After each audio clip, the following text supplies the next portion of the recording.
Please excuse my English, but I want to tell you a little bit about my grandma. See, it's not only blabbling, but also telling about. A little story about my grandma. Actually, it's two stories. Aren't grandmas fascinating?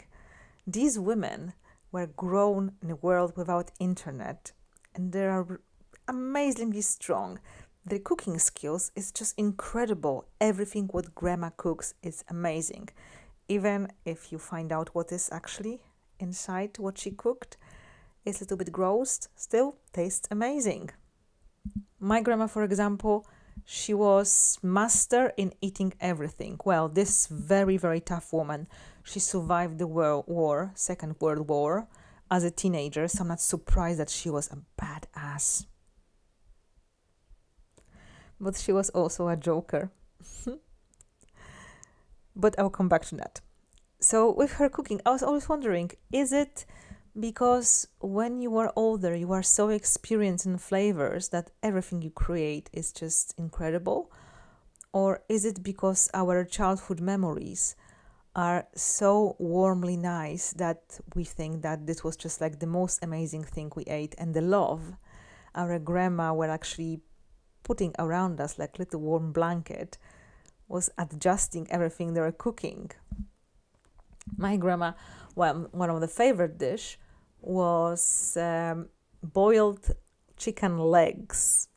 And she wasn't Asian grandma, she was no more Polish grandma. So it sounds disgusting. I never tried it, but she really loved it. And she never wasted food. She was creating magical dishes out of nothing. And that was just amazing. That's how I remember her. Also, I remember her from her, let's say, pretty sharp tongue. And I think I heritaged that after her. So the filter between my brain and my mouth doesn't exist. And sometimes puts me into trouble. The same was my grandma. But I was saying that my grandma was a joker. So let me go back to that. So my grandma was born in a family of two parents, and I think it was 7 daughters, 7 or 8, I don't remember exactly, but literally she was one of the youngest one. So there were plenty girls.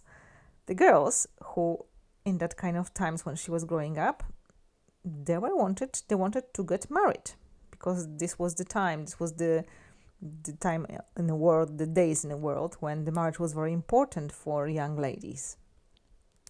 So what she did? Oh, she wrote a letter.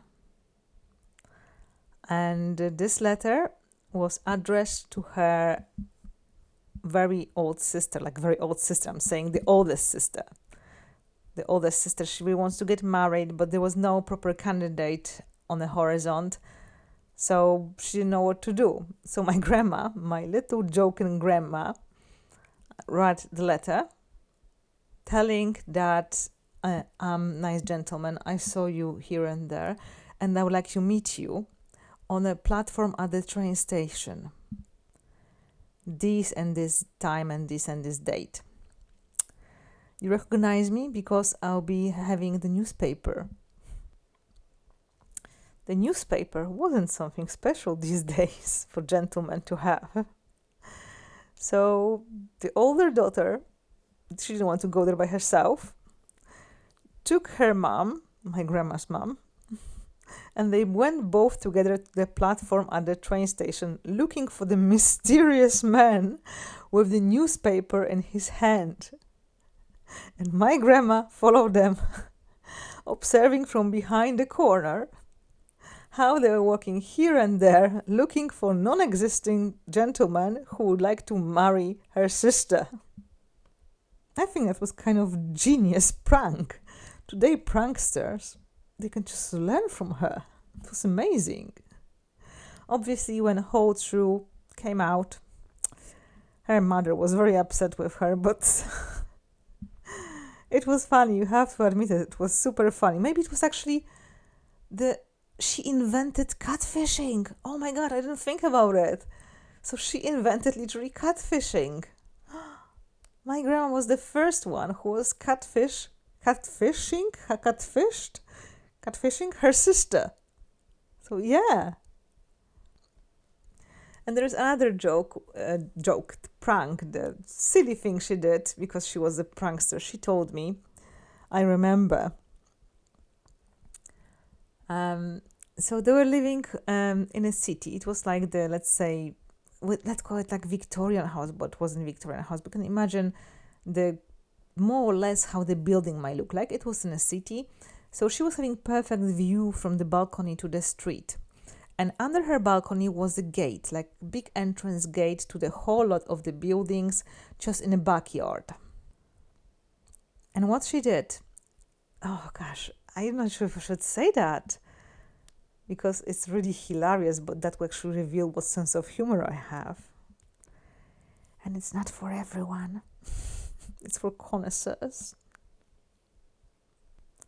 So what she did, she went to the toilet to do number 2, but instead of doing number 2 into the toilet, the porcelain white thing, she did it into the box. And this box she wrapped in a very beautiful paper, ending with red big ribbon on the top. And she dropped this package just in front of the gate, just like someone left it by accident. She came back home, came to the balcony, and she was watching. Not a long time later, very elegant couple was walking down the street, and they spotted the package, the little ribbon box, red ribbon box. They look around quickly, and they grab this package and quickly ran down the street behind the corner. My grandma saw this whole situation, and I just can imagine their faces when they opened the package. So yes, she was nasty little child, playing plenty pranks on other people.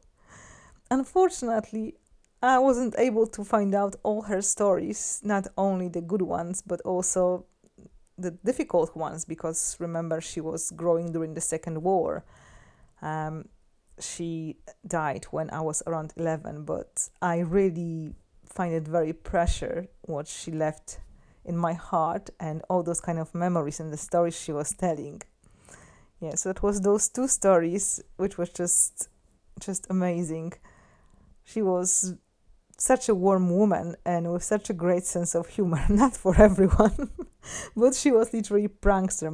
My grandma was prankster. I just wanted to save this memory about her, and I found it very, very nice to speak about it. So thank you for listening, and please excuse my English.